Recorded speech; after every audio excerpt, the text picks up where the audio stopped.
right, in today's video, we are going to talk about the bro split versus a push-pull legs split and 3 questions that I want you to consider when deciding which one is better specifically for you.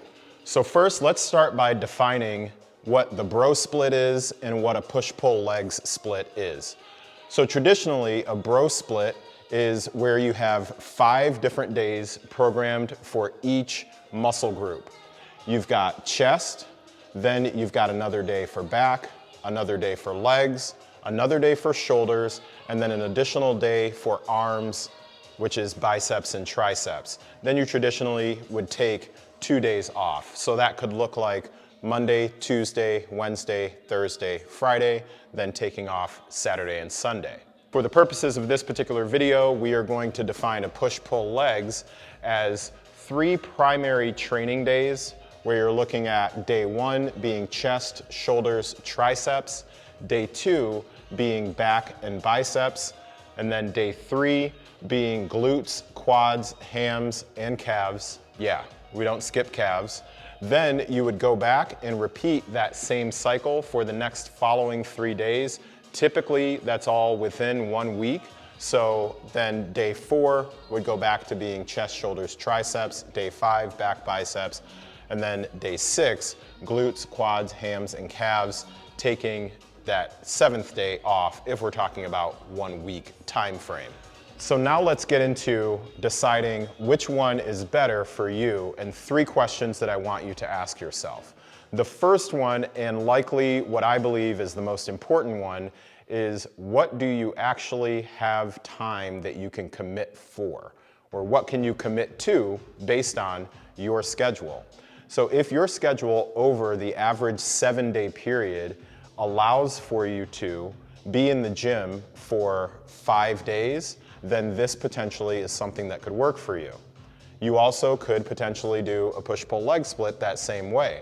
However, if your schedule dictates that 3 days is what's best for you inside of the gym, then if you were to pick something like the bro split, what you would be doing is, let's say Monday, Wednesday, Friday. So Monday would be chest, Wednesday would be back, and then Friday would be legs.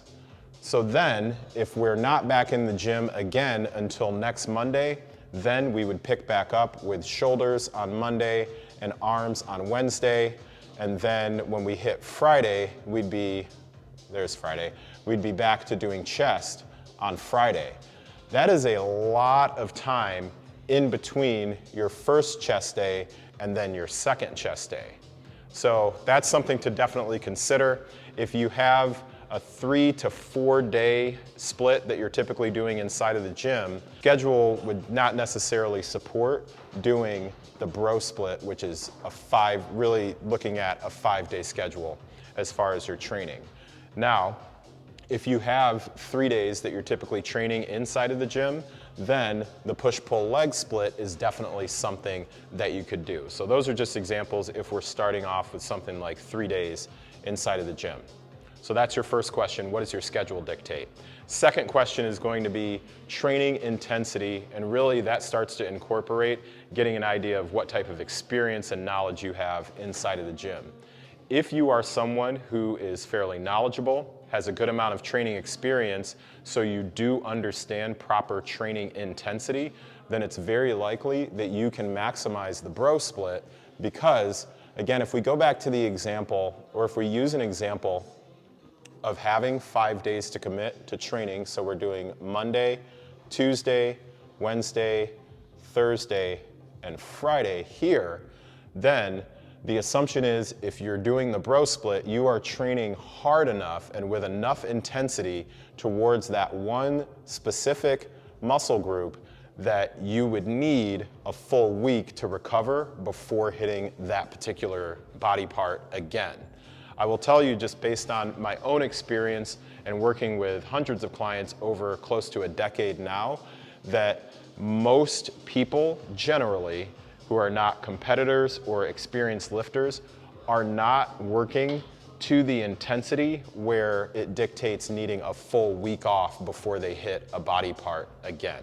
Now, you may be the exception to that rule, and that is okay.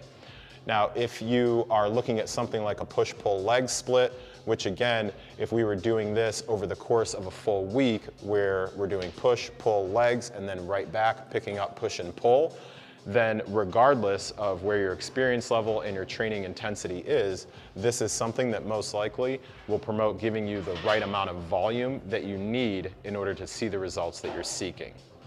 All right, and then the last question that I would actually say is lower on the priority list is also taking into account what additional training are you doing in addition to your weightlifting.